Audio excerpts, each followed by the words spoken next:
Sutra.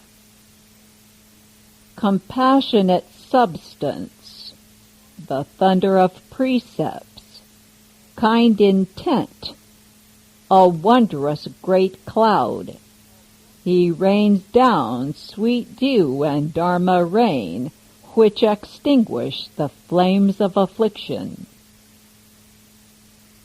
Commentary. Compassionate substance, the thunder of precepts. Compassionate substance means that Guanyin Bodhisattva takes the substance of compassion as his Dharma substance. Where does this compassionate substance come from? It comes from precepts. When Guanyin Bodhisattva first began to cultivate, he held the precepts purely, and from this purity he brought forth vast kindness and compassion. The kindness that includes even those with whom one doesn't have affinities. This Dharma substance is like thunder. It emits a thunderous roar, and living beings are awakened by it. The blind can see it, and even the deaf can hear the sound of this thunder. And so it says, compassionate substance, the thunder of precepts. Kind intent, a wondrous great cloud. Guanyin Bodhisattva uses level and equal kindness and compassion to help living beings. The sutra said, his kind eyes watching living beings. With kindness and compassion, he bestows joy upon living beings in a level and equal way. Acting like a wondrous huge cloud, he rains down sweet dew and Dharma rain. Sweet dew is actually the water of immortality found in the heavens. Why are the heavenly gods immortal? Because they drink sweet dew. So you say, even the gods take their vitalizers. It's no wonder that these days people who want to get enlightened pop all sorts of pills. But the heavenly medicine is natural. It's not manufactured. When the gods imbibe this medicine, they never age. Now, Guanyin Bodhisattva has a wonderful great cloud that lets fall sweet dew, the elixir of immortality, which extinguishes the flames of affliction and puts an end to the sufferings of birth, old age, sickness, and death. People in this world have afflictions, and it's as though they were being scorched by flames. Why don't you become a Buddha? Because you have afflictions. Why haven't you become enlightened? Because you have afflictions. Why aren't you truly free? Because you have afflictions. Another name for afflictions is attachments. Where do these attachments stem from? They come from selfishness. Why are you attached? Because you are selfish and you want to seek private gain. If you have only the common good in mind, if you are truly public-spirited, then what attachments could you possibly have? If you aren't selfish, you won't be attached. If you don't have attachments, you won't be afflicted. And if you don't have afflictions, you will be liberated. Once you are liberated, you are enlightened. Becoming enlightened is just realizing Buddhahood. Afflictions are the very worst thing to have, yet people can't stand to be apart from them. Whether moving or still, awake or asleep, they don't ever want to be apart from afflictions. You say, "Well, I'm happy all the time and I don't have any afflictions." Well, if you have attained genuine bliss, then of course you're not afflicted. But if you haven't attained genuine bliss and you fake it, you force yourself to believe that you're happy, then it's not true happiness. Inside, the affliction is still heavy, and one day it will turn up. It'll explode. It's like smothering weeds with a large rock so that the weeds won't be able to grow. But once you remove the rock, they will quickly flourish. If you haven't attained true bliss, your afflictions will still remain. Of the 4 vast vows that the Bodhisattva makes, the first one is, "Living beings are boundless. I vow to save them all." Why does Guanyin Bodhisattva come to this world? Only because living beings are boundless, and he has vowed to save them all. The second vast vow is, "Afflictions are endless. I vow to sever them all." Does Guanyin Bodhisattva have afflictions? No, he has cut them off, but he takes living beings' afflictions as his own.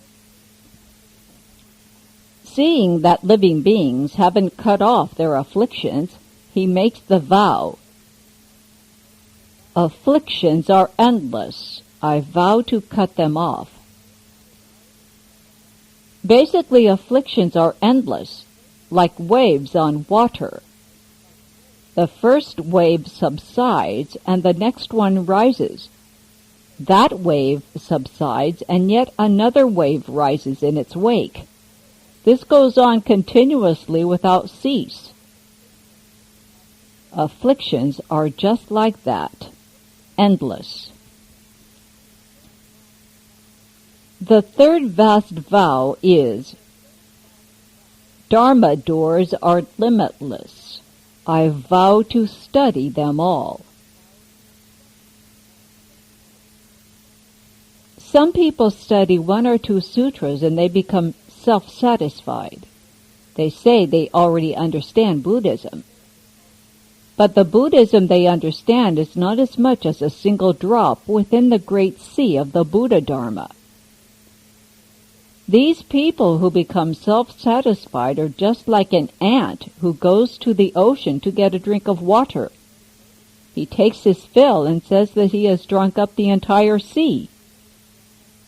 Actually, the ant only filled up his own stomach. He hasn't even drunk a single drop of the great sea.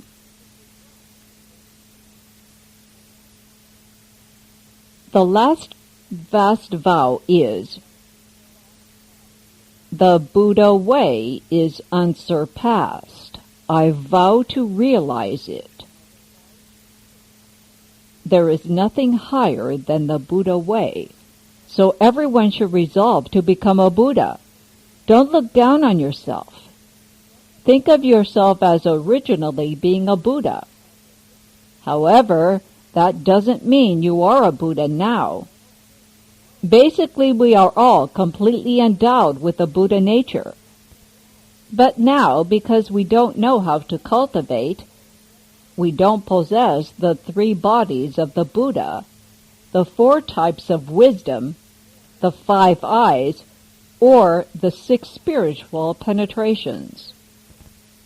Guanshi Yin Bodhisattva bases his teaching on the 4 vast vows, and he uses the sweet dew of Dharma rain to cause all beings to become refreshed and content, so they won't have any more afflictions.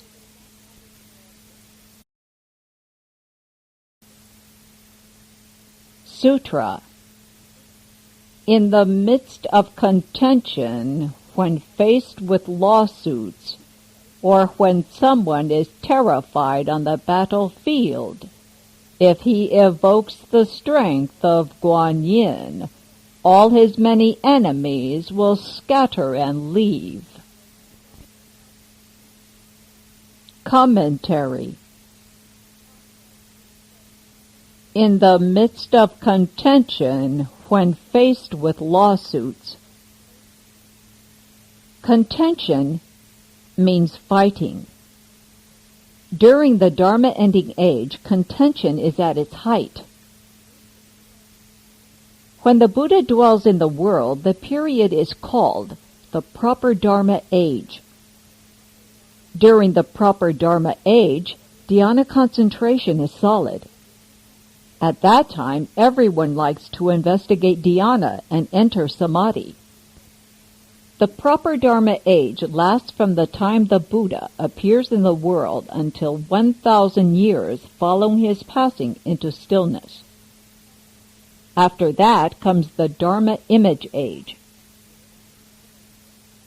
During the Dharma image age, people are resolute in building temples. They erect stupas and make images, and they consider that to be the most important work. Everyone likes to build big temples. That's why in this world some countries have great temples as a vestige of the Dharma image age.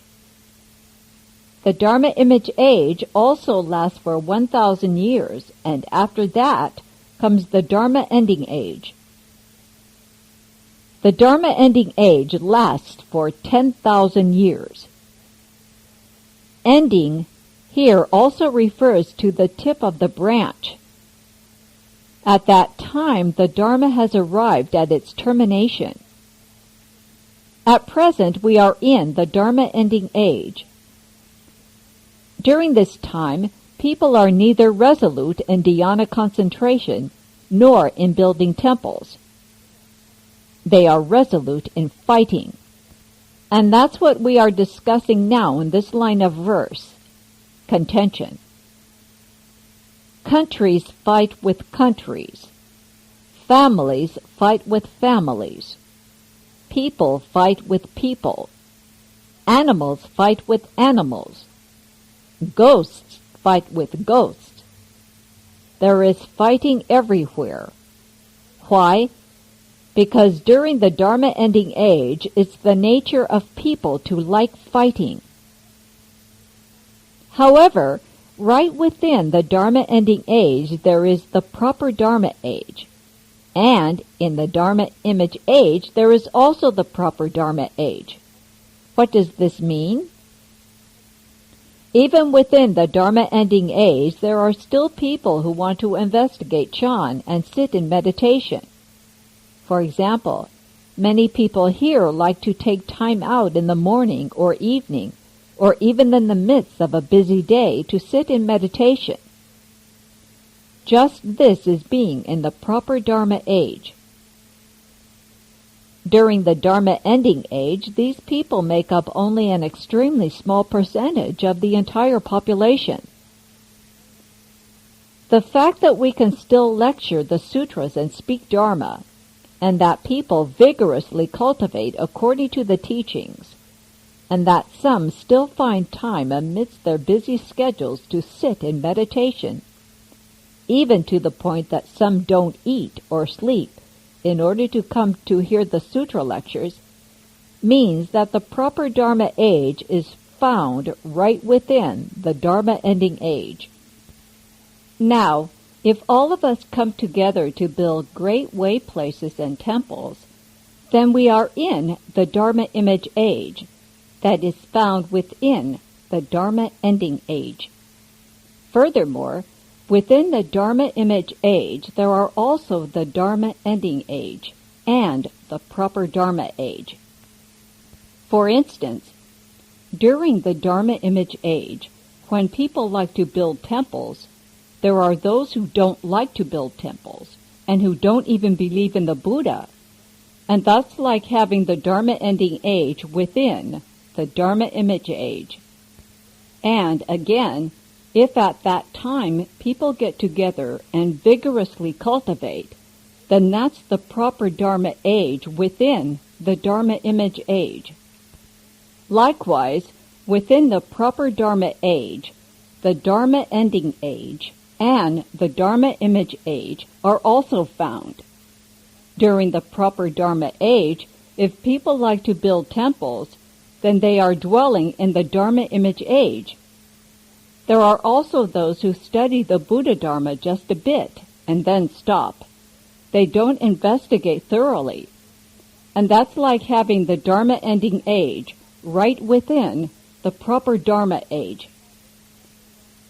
Although this age is generally recognized as the Dharma ending age, there are those of us in the West who abide in and uphold the proper Dharma, and who have made vows to propagate the Buddha Dharma so that it will forever remain in the world. Thus, we have the proper Dharma age within the Dharma ending age. Every day we recite and hold the Shurangama mantra, and in this way we are helping the entire world. If there isn't even a single person who recites the Shurangama mantra in a world, then that world is about to be destroyed. At that time, all of the ghosts, goblins, and demons, the Li, Nei, and Wangliang ghosts will appear. Why is it that they don't dare to make a full-force descent upon the world right now? It's because in this world there are still people who hold the Shurangama mantra and who cultivate the Great Compassion mantra and the 42 hands and eyes. Because of this, the demons and goblins don't dare to come out. Now the text mentions a time that is strong in fighting, so it says, in the midst of contention, when faced with lawsuits. At such a time you have to go before a judge and argue things out. Then you have to hire an attorney. Some attorneys have the talent to make you appear totally unreasonable, even if you're on the right side of the law. Conversely, the cases of people who are clearly on the wrong side can be made to look completely justifiable. This is distorting right and wrong, turning things upside down. Several months ago there was a news item in the papers. A woman murdered her husband. Now this woman was really rich, and she promised her attorney a fat sum of money if he got her off. The attorney knew very well that she was a murderer, but somehow he was able to twist the truth at the trial and defended her in such a way that she got off with her life. So tell me, is there any true principle around? If you have enough money, you can kill and still get off scot-free. This often happens in cases of contention.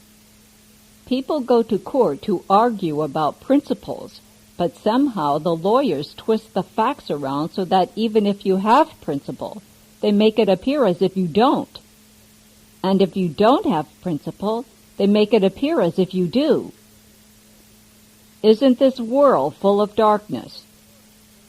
If you go to court and argue your case, but you don't have a lot of money, then even if you have reason on your side, you still get convicted.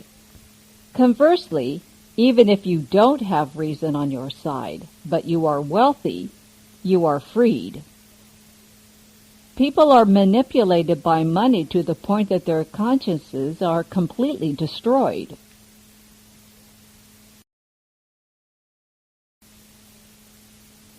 Or when someone is terrified on the battlefield. This is when one becomes petrified amidst clashing armies on the battlefield. If he evokes the strength of Guan Yin, all his many enemies will scatter and leave. If you can only recite Namo Guan Shu Yin Bodhisattva then your enemies will retreat and disperse. All the feuding will somehow disappear, and your enemies will disperse. Who are your enemies? Say you have to go to court to argue a case against another person, or you fall before an adversary on the battlefield. The reason for this is the resentment piled up over many lifetimes. And animosity builds up over lifetimes to the point that the people involved come together to fight it out. Each person has to undergo his or her retribution. But if at that time you can be mindful of Guanyin Bodhisattva, this kind of retribution will be diminished. The heavy offenses will become lighter, and the light ones will completely disappear. So the text says, all his many enemies will scatter and leave. And so the power of Guanyin Bodhisattva is truly inconceivable, and not something that most people can understand. During World War II, a man by the name of Fei Fanjiu lived in Shanghai. He practiced reciting Guanyin Bodhisattva's name every day. During the Sino-Japanese War, Shanghai was constantly being shelled, and so he decided to move from his house to avoid the bombing. Right after he moved, his house was completely destroyed by a bomb. After staying 4 or 5 days at the new shelter, he got the notion that this place wouldn't be safe either, so he moved again. He moved to the concession zone, an area that was loaned to foreigners. That was an area that the Westerners had leased from China to dwell in, and the Japanese didn't dare bomb that area. After living in the concession zone for a while, Fei Fanjiu thought that it wasn't safe either. But that area was surrounded by electric fencing, and there was no way he could leave. Right at that time, when he was in a quandary as to what he should do, he saw a child. The child said, "You better get out of here quickly. The Japanese army is on its way." Suddenly, he saw a place in the electric fence about 2 feet wide that was broken, just enough of a space to crawl through. He managed to get his mother, his wife, and his children out of the area through this hole in the fence. When they had all gotten out, the guards who had been on sentry duty were astonished. They couldn't figure out how those people had gotten through. Fei Fanjiu then turned back to look for the child, but the child was nowhere to be seen. He looked back at the electric fence, and the hole wasn't there. He was really puzzled. In this way, he was saved from the terror of the battlefield. From this incident, we can see that the power of Guanyin Bodhisattva is truly inconceivable. Now that we know Guanyin Bodhisattva protects those who recite his name, we should bring forth genuine faith and a sincere resolve to recite his name. Many enemies doesn't refer to just one kind of enemy. I just related how countries fight with countries, families fight with families, people fight with people, ghosts fight with ghosts, and animals fight with animals. Our ominous present-day situations are created by the power of living beings' collective karma. There are many countries, in fact, where the population isn't even composed of human beings. Sometimes a large group of mice might get reborn together as people in one place and make up a country. Or sometimes a population of frogs can be born together as humans in a particular country. Last spring, 1968, a lay disciple showed us an article in the newspaper which reported that in a certain country several tens of thousands of frogs all committed suicide together. Why did this happen? It's because the frog population was too large, so they all committed suicide in order to be reborn as humans. This shows that most of the people in that country were frogs before. If you check out the physiognomy in detail, they even look somewhat like frogs. Each nationality has its own characteristics, because in former lives they were a particular kind of animal. Now they have become people. Last spring I talked about this principle and someone asked me, in America, what were people before? I said, they were all kinds of creatures. There are a lot of immigrants from many different countries in America, and they used to be people, animals, and all kinds of beings. That's the truth. If you look carefully, and if you have the Buddha eye, the wisdom eye, or the heavenly eye, you will know that the people in the world aren't necessarily people. There are many kinds of creatures in human form. How can you tell? If you have the Buddha eye or the wisdom eye, and you want to know what people were in their past lives, you look at the shadow behind them. If there is a human shadow behind them, then they were people in their last lives. If they were animals or some strange creatures, they will have those shadows behind them. But if you haven't opened your Buddha eye, wisdom eye, or heavenly eye, you won't be able to tell. Don't think that everyone you meet is a person. For example, Lin Biao, Commander-in-Chief of Chinese Communist Army, who was chosen by Mao Zedong to be his official successor, was a wolf in his last life. That's why so many people were afraid of him. Zhou Enlai was a human in his last life. How can you tell? If you obtain the heavenly eye, you can know all about these things. Don't be impatient. Just keep working hard and you'll be able to know whatever you want to know. Now in China, and I'm not scolding Chinese people, there are a lot of people who used to be mice, but there are also many who used to be people, ghosts, or animals. In general, every country has people who used to be horses, cows, sheep, chickens, dogs, pigs, and so forth. Most people have come from the animal realm. This is a very subtle doctrine, however. Most people won't believe it if they haven't experienced it. If you really want to know these things, you have to put your feet firmly on the ground and cultivate. When you obtain spiritual powers, you will know. The things that the Dharma Master said are really true. He told us really wonderful things. Then you'll know.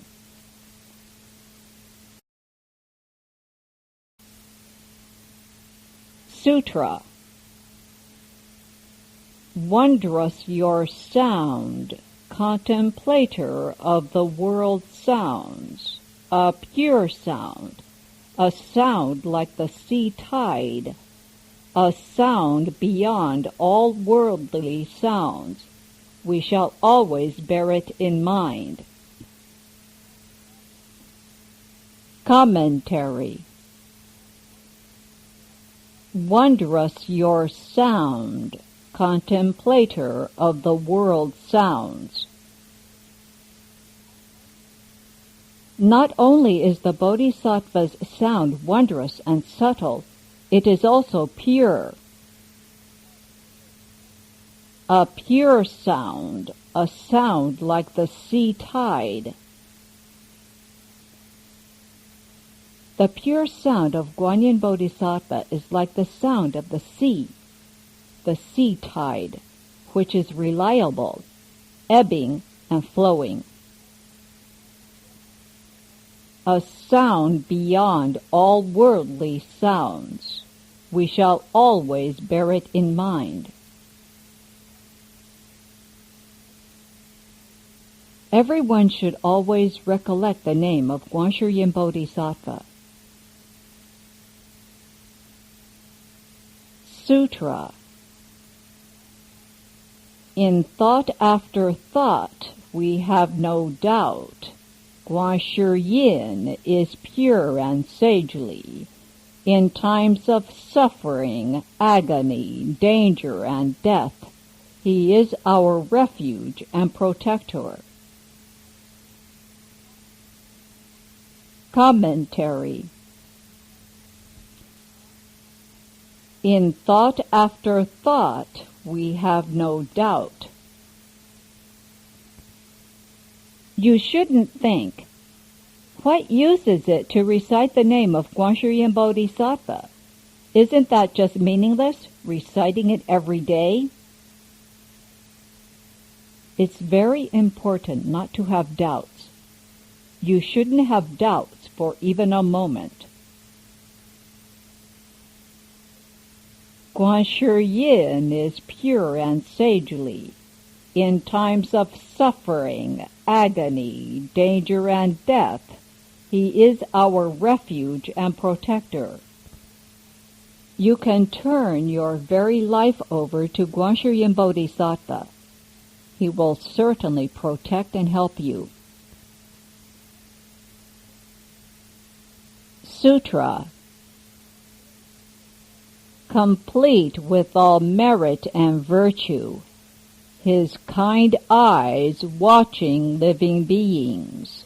He is endowed with massive blessings, limitless as the sea. Therefore, we should reverently worship him.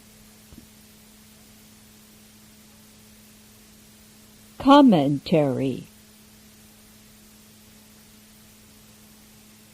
Complete with all merit and virtue, his kind eyes watching living beings.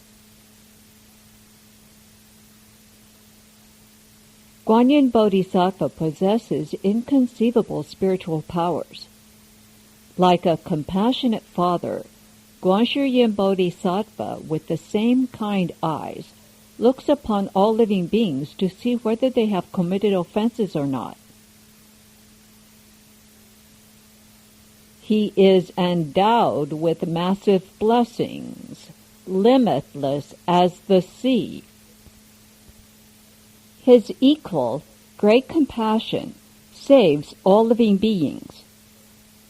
The blessed reward he has cultivated is as great and boundless as the sea. Therefore, we should reverently worship him.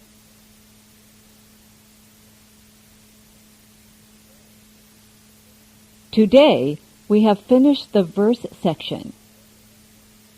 Tomorrow, we will finish the Universal Door chapter. On Sunday, we will begin to lecture on the entire sutra. Note: the Venerable Master explained the Universal Door chapter first, and after that he lectured on the Lotus Sutra from the beginning. To have an opportunity to hear the entire Lotus Sutra is very rare. Now, there's nowhere you can go to hear the entire Lotus Sutra. In Hong Kong and Taiwan, there might be a chance, but it's very rare. Here, in affluent America, you can hear the sutra. By listening to it, you are imperceptibly helping the entire world. We lecture the sutra here, and the entire world receives the benefits of the Dharma assembly. The auspicious and lucky energy helps the world. Wherever the sutras are lectured, the gods, dragons, and the Eightfold Division come to guard the Bodhimanda. By coming to listen to the lectures, you too protect the Bodhimanda. One must have great good roots to have a chance to listen to the sutras. A person without good roots couldn't hear them even if he wanted to. One demonic obstacle after another would prevent him from attending the lectures. In general, he wouldn't be able to make it. Now that you can hear the sutras and the Dharma, be assured that you have great merit and virtue.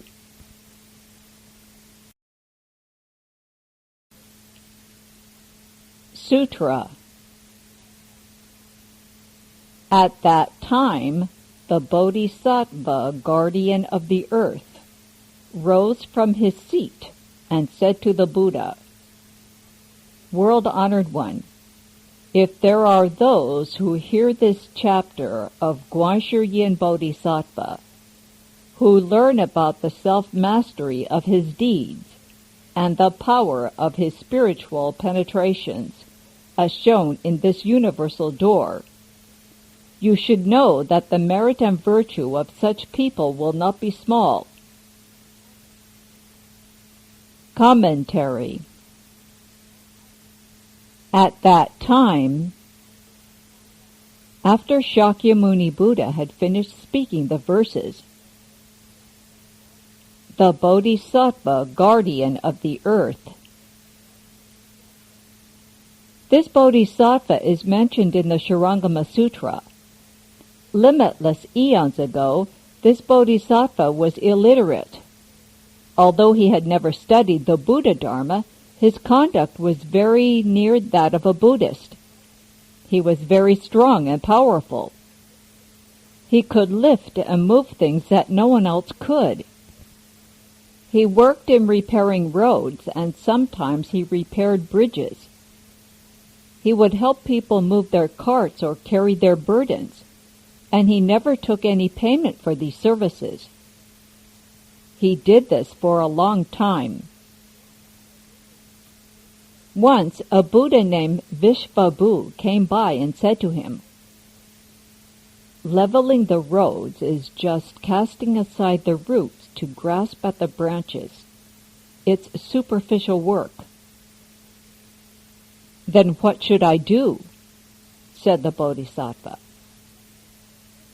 "If you want to level the roads, first you should level your mind ground." Why are there mountains and valleys, hills and dales? Because people's minds aren't level. People's minds go up and down, and so the mountains, rivers, and valleys of the great earth come into being. You should first level your mind ground. If the mind ground is level, all places are level. Having heard these instructions, guardian of the earth Bodhisattva then cultivated the mind ground Dharma door. He leveled the ground of his mind and cultivated to accomplishment. From among the assembly, guardian of the earth Bodhisattva rose from his seat and said to the Buddha, "World-honored one, if there are those who hear this chapter of Guanshi Yin Bodhisattva, who learn about the self-mastery of his deeds and the power of his spiritual penetrations, as shown in this universal door." Those are his 32 response bodies, 14 kinds of fearlessnesses, and 19 ways of speaking Dharma. You should know that the merit and virtue of such people will not be small. The merit from hearing this chapter on Guanyin Bodhisattva's universal door is not small by any means.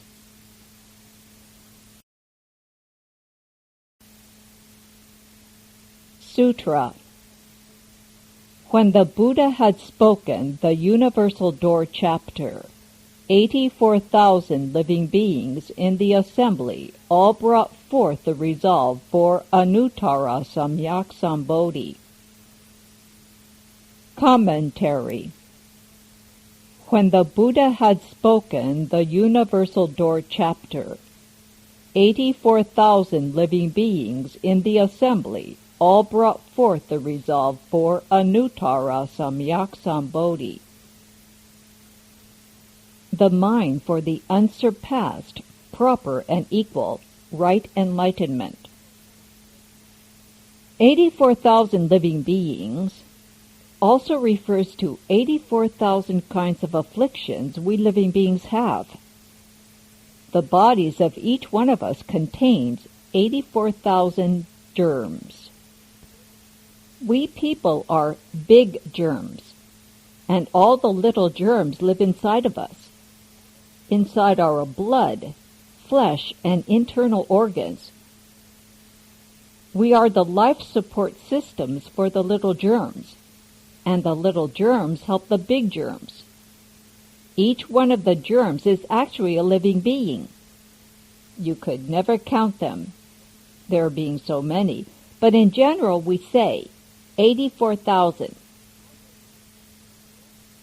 Outwardly, the world is filled with many, many more than 84,000 beings. 84,000 beings also refers to the thoughts which rise and pass away continually in the minds of living beings. Each thought is a living being, rising and passing away, undergoing birth and death. The 84,000 living beings are not separate from your own nature. These 84,000 living beings all bring forth at the same time the resolve for Anuttara Samyak Sambodhi. Anuttara Samyak Sambodhi is a Sanskrit word. Anuttara means unsurpassed. Samyak means proper and equal. And Sambodhi means right enlightenment. There is nothing higher than this enlightenment. It's equal to the enlightenment of the Buddha. Upon hearing this Universal Door chapter, all the 84,000 living beings brought forth the resolve for enlightenment. That was an especially rare occasion. Now, at the Buddhist Lecture Hall in San Francisco, we have lectured the Universal Door chapter, and over 20 people have heard it. All of these 20 people have 84,000 living beings inside of them. Ultimately, how many beings are there? And yet, did they all bring forth the mind of unsurpassed enlightenment? Even if not all of them did, the majority of them probably did. Those who attend the lectures on the Dharma Flower Sutra all have a share in becoming Buddhas in the future. That you have heard this chapter on Guanyin Bodhisattva means that in the past, for many lives and many eons, you have planted limitless, boundless good roots. And so now you have this causal condition to assemble together and study the Buddha Dharma. This is a wonderful, inconceivable state. Anuttara Samyak Sambodhi is the highest position, the position of the Buddha's enlightenment, the unsurpassed, pervasive, proper enlightenment. Right enlightenment is the enlightenment of the Arhats, those of the two vehicles. They have not, however, obtained proper and equal enlightenment. Who have obtained it? The Bodhisattvas. They have obtained both right enlightenment and proper and equal enlightenment. Bodhisattvas are equal to the Buddha in that sense, but they haven't obtained unsurpassed enlightenment. Arhats have obtained right enlightenment, but they haven't yet obtained proper and equal, or unsurpassed enlightenment. Bodhisattvas are said to be surpassed knights because they are surpassed by the Buddhas who are above them. The Buddhas are called unsurpassed knights because none are higher than they are. They have obtained unsurpassed, proper and equal, right enlightenment, which is like the perfect Bodhi that returns to non-attainment. The Buddhas have attained the perfection of the 3 kinds of enlightenment, and also the 10,000 virtues. There is nothing higher than unsurpassed, proper and equal, right enlightenment. This title applies only to the Buddhas, not to the Bodhisattvas or Arhats. Thus, it is the highest position. From what position is this highest state reached? One might think it was realized from a high position, but that is not the case. The highest position is realized from the lowest position. Those who cultivate the way should be very careful not to become arrogant, because the highest position can only be reached from the lowest position. Lao Tzu said, "The highest form of goodness is like water. Water skillfully benefits the 10,000 things, but does not contend. Because it abides in places that people despise, it is close to the way." The 10,000 things include all creatures, flying, walking, and swimming, as well as all the plants and trees. All creatures need water, whether they are egg-born, womb-born, transformation-born, or moisture-born. But even though all creatures are nourished and supported by water, the water never thinks, "I am benefiting you, supporting your lives and helping you out." Water doesn't fight either. It doesn't insist on taking credit for what it does, as people usually do. People all say, "I did this good deed or that good deed. I built that temple. I built that bridge." They are always competing. Water never thinks like that. It's unselfish. It doesn't seek to benefit itself. Water doesn't fight for fame or profit. Water always flows to the bottom. It doesn't run upwards or fight to be on top.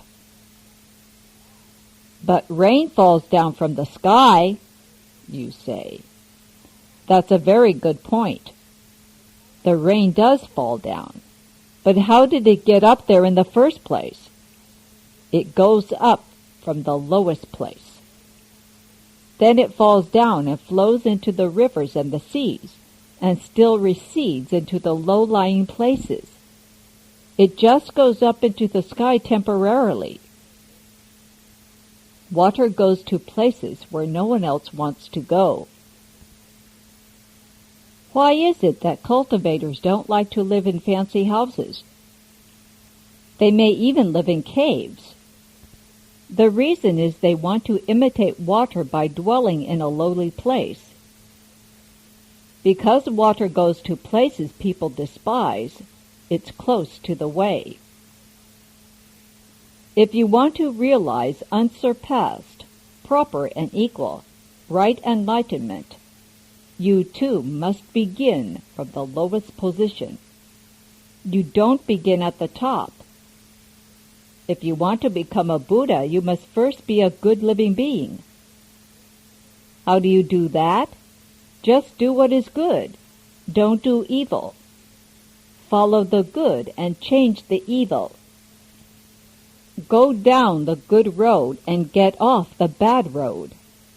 Go forward and pursue what is in accord with the way. Retreat from that which is not in accord with the way. Then you will be able to obtain unsurpassed, proper and equal, right enlightenment.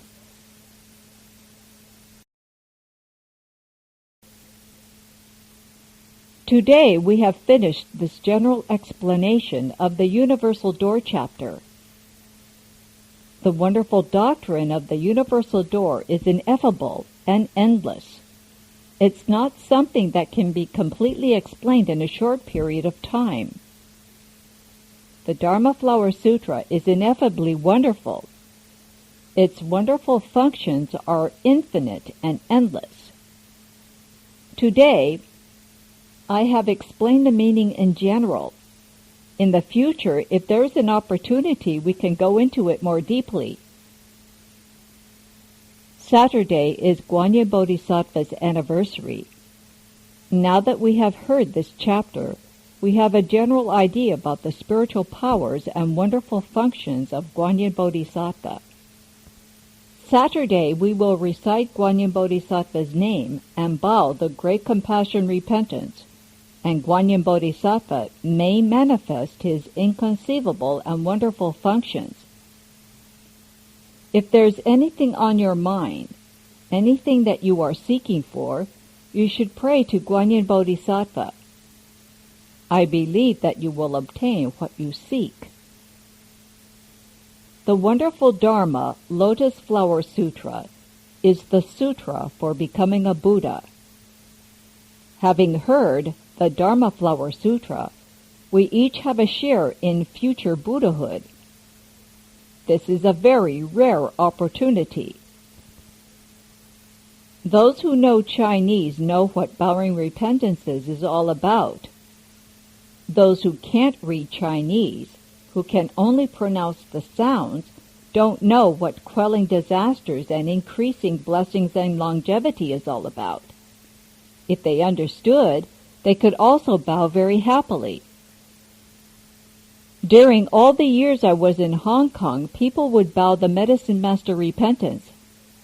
They didn't just bow, they also gave $2 a month, or Hong Kong, $24 a year. Some people just gave money. Others gave money and bowed as well. Why? Because they wished to increase their blessings and longevity. The Medicine Master repentance was very popular in Hong Kong. Most Buddhist temples like to hold this repentance because it would bring more people to the temple. They also wanted to quell disasters and increase their lifespan. People didn't know what disasters and obstacles lay in their future, so they all wanted to eradicate disasters and increase their blessings and longevity. That was the trend in China and Hong Kong. In America, the Buddha Dharma is just beginning and people aren't that greedy yet. Why not? Because they don't know that this is something to be greedy for. When they find out, I bet they'll be even greedier than the Chinese. When the time comes, it may get so that they'll even skip eating in order to come and bow repentances. When I was in Hong Kong at Western Bliss Garden Temple, people came to bow repentances all the time, not caring whether it was too cold or hot, or whether they were hungry or thirsty. Sometimes I would go and bow with them, but at other times I had other business to take care of and they would bow on their own. The more they bowed, the happier they were. Now that I've brought this up, some people are having false thinking. Some are thinking, I wouldn't be greedy. And others are thinking, I'd like to try it out.